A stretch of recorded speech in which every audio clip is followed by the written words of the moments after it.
untuk HP 4G dengan layar AMOLED di 2 jutaan. Apakah handphone ini still deal?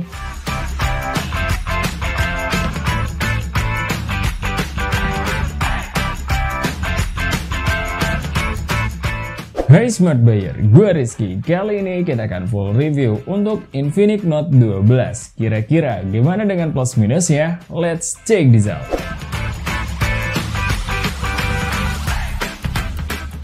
Untuk desainnya sendiri masih cukup mirip-mirip dengan seri yang terdahulu. Kita detailin dulu ya. Untuk material back covernya menggunakan bahan plastik dengan finishing haze dan tekstur yang berbentuk ombak. Dan masih agak gampang lengket dengan sidik jari, cuma nggak separah yang berfinishing glossy. Feel materialnya lumayan kerasa murah dan oke lah mengingat harganya yang cukup terjangkau. Di pojok kiri bawah ada tulisan Infinix dan dekat frame kameranya dikasih finishing yang berbeda dengan finishing glossy yang lumayan bikin gampang kotor. Untuk frame kameranya sendiri cukup tipis dan ada dua lensa yang ditaruh di platform yang oversize dengan satu lensa gimmick kecil khas Infinix yang diletakkan di paling bawah. Terus garis desain pinggirnya masih mempertahankan desain mengotak kayak seri sebelumnya dan pada bagian depan juga masih sama dengan seri Note sebelumnya yang masih menggunakan water drop. Agak disayangkan sih sebenarnya, tapi mau gimana lagi. Untuk luas layarnya sendiri ada di 6,7 inch dengan bezel yang lumayan tipis, bahkan dagunya lumayan simetris dengan bezel kiri kanan atasnya. Di bagian perlindungan layar HP ini di website resminya Infinix kita tidak menemukan informasi apapun, sedangkan untuk anti goresnya kali ini sudah terpasang dari sananya. Handling dari HP ini cukup slick, tapi pas digenggam lumayan ke distrap karena agak tajam-tajam kalau nggak pakai casing. Untuk beratnya cuma di 187 gram, jadi cukup enteng lah. Untuk kelengkapan lainnya, fingerprint sensornya masih bertipe side mounted dan SIM tray-nya bertipe dedicated dengan tipe sandwich. Terus masih membawa audio jack 3,5 mm dan port USB Type-C. Tapi sayangnya lubang mikrofonnya cuma satu.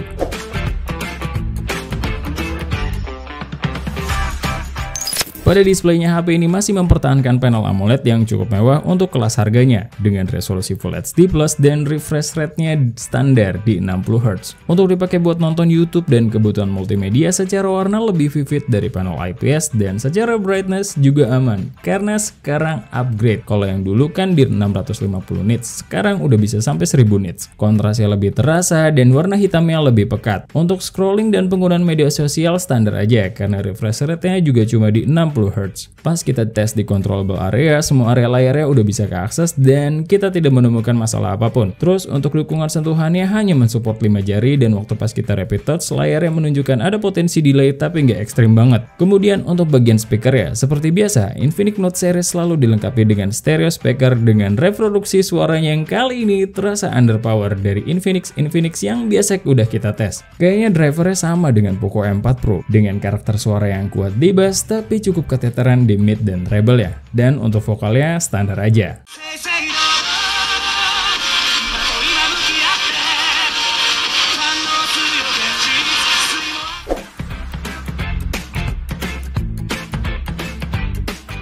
HP ini datang membawa XOS terbaru yaitu XOS 10.6 dan kali ini berbasis Android 12. Terus selama penggunaannya kita tidak mendapatkan update sama sekali dan ada beberapa titipan dari penonton di sini buat Infinix. HP-HP yang lama tolong rajin diupdate ya, jangan dibiarin gitu aja. Untuk kelengkapan sensornya ada penurunan dari segi kelengkapan karena HP ini sudah tidak dilengkapi NFC ditambah lagi gyronya di sini nggak responsif.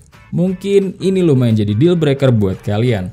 Untuk fitur biometriknya sudah dilengkapi dengan face unlock dan fingerprint sensor yang secara responsivitas cukup oke. Kalau untuk penangkapan jaringan sinyal udah cukup kenceng dan penuh, dan saat kita speed test hasilnya agak slow sih dari speed download dan uploadnya. Tapi ini biasanya karena speed Indosatnya yang agak lemot. Kita juga coba tes untuk penangkapan jaringan sinyal Wi-Fi-nya. Jadi kita punya 3 SSID dan kita koneksikan dengan SSID yang terjauh dan yang terlemah yang berada di lantai 1 dengan jarak kurang lebih 12 meter.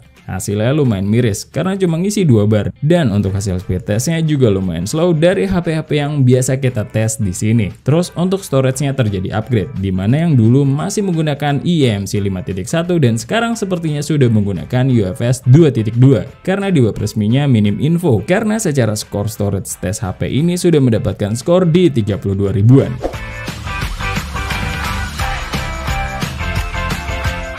Untuk kamera sendiri di bagian belakang HP ini dibekali 3 lensa, 50 megapiksel di kamera utama, 2 megapiksel lensa depth, dan 1 lensa AI QVGA. Dan untuk kamera depannya beresolusi 16 megapiksel. Pada mode auto, karakter warm khas MediaTek masih ada di sini, walau nggak sepekat yang sebelumnya ya. Ada processing warna di vibrance dan disaturasi, tapi nggak berlebihan. Dan masalah overexposure yang biasa kita temukan di hasil fotonya kamera Infinix membaik di sini. Kalian bisa lihat di objek warna putih yang sekarang sudah cukup jelas. Untuk detailnya juga udah oke di kelas harganya. Kalau autofocus ya standar aja lah, nggak cepet-cepet amat. Dan kemudian untuk HDR juga terjadi peningkatan, yang biasanya ini jadi titik terlemah pada kamera-kameranya Infinix.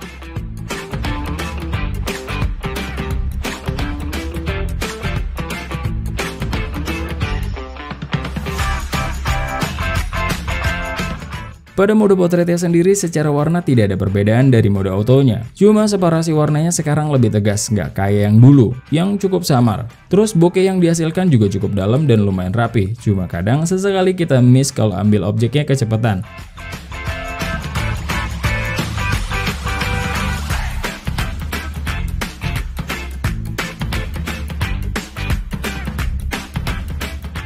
Di kondisi low light, HP ini bisa kasih ambience yang sesuai dengan aslinya. Hasil fotonya sih sebenarnya banyak noise, tapi kalau kita aktifkan night mode-nya seperti biasa, hasilnya drastis banget. Apapun trik yang Infinix pakai untuk night mode-nya di kelas harganya, HP ini belum ada brand yang bisa ngejar.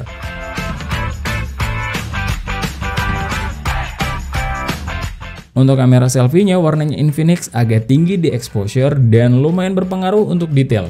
Kadang ada part yang jadi lebih halus, walau kita nggak pakai mode beauty. Saat kita aktifkan portrait mode-nya, warna fotonya akan sedikit lebih cerah dari mode auto, tapi bokehnya nggak rapih juga, dan detailnya lebih turun. Untuk perekaman videonya di kamera belakang, HP ini mempunyai dua opsi di 1440p dan 1080p, dan kita tidak menemukan pengaturan IIS dari hasil perekamannya. So, udah pasti di sini shaky. Tapi secara detail sih udah lumayan bagus dengan auto white balance yang lumayan terkendali. Secara warna cenderung warm dengan separasi warna yang cukup tegas. Dan di perekaman kamera depannya juga ada dua opsi, 1440p dan 1080p 30fps, yang secara warna lumayan mendekati natural dengan sedikit kenaikan exposure dan background yang kurang jelas. Apalagi kalau posisi kita lagi backlight, makin gak ketolong. Dan pastinya karena tanpa IIS, shaky dong. Dan ini adalah 1080p 30fps Infinix Note 12.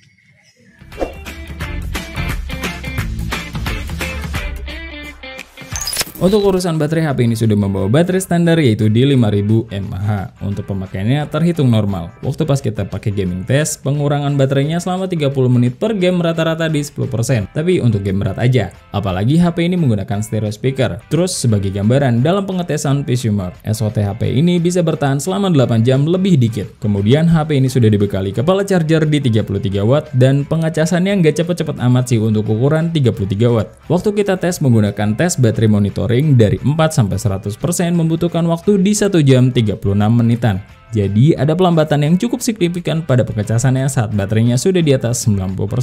Untuk urusan dapur pacu, HP ini mengalami upgrade karena dibekali chipset 4G MediaTek Helio G96. RAM-nya 8GB dan yang paling spesial ada di storage-nya, yaitu di 256GB. Dan harganya cuma di 2,7 jutaan aja. Gokil sih. Soalnya semakin kesini internal storage jadi krusial, karena aplikasinya makin lama makin gede. Dan untuk skor Antutunya sendiri, HP ini bisa mendapatkan skor di 348 ribuan. Sebagai gambaran untuk Genshin Impact di settingan low 60fps. Hasilnya di settingan ini udah cukup enak, terutama saat di dungeon. Saat di Mondstadt atau di open map, hitungannya cukup lancar dengan FPS yang cukup stabil dan drop yang nggak terlalu signifikan dan nggak sampai mempengaruhi kenyamanan kita bermain. Kemudian untuk konsumsi baterainya selama 30 menit ada di 10% dan suhunya sendiri ada di 46 derajatan paling tinggi. Untuk Apex Legends kita bisa main di normal high. Untuk feel di dalam gamenya sih udah aman, dimana FPS-nya kejaga dan stabil dari awal sampai akhir. Saat Legend kita menggunakan skill, efek grafis dari game ini tidak berpengaruh terhadap FPS-nya dan semua tekstur di dalam gamenya terrender dengan baik. Untuk feel sentuh layarnya so-so aja dan bukan yang paling responsif. Terus konsumsi baterainya selama 30 menit berkurang 10% dan suhu tertingginya ada di 46 derajatan. Untuk Call of Duty Mobile, saat pertama kali kita buka, kita bisa main settingan maksimal di medium high. Pada multiplayer ada drop, tapi sekejap banget. Pas ada yang ngeluarin rain aja, sisanya terkendali dan FPS-nya bisa kejaga dari awal sampai akhir.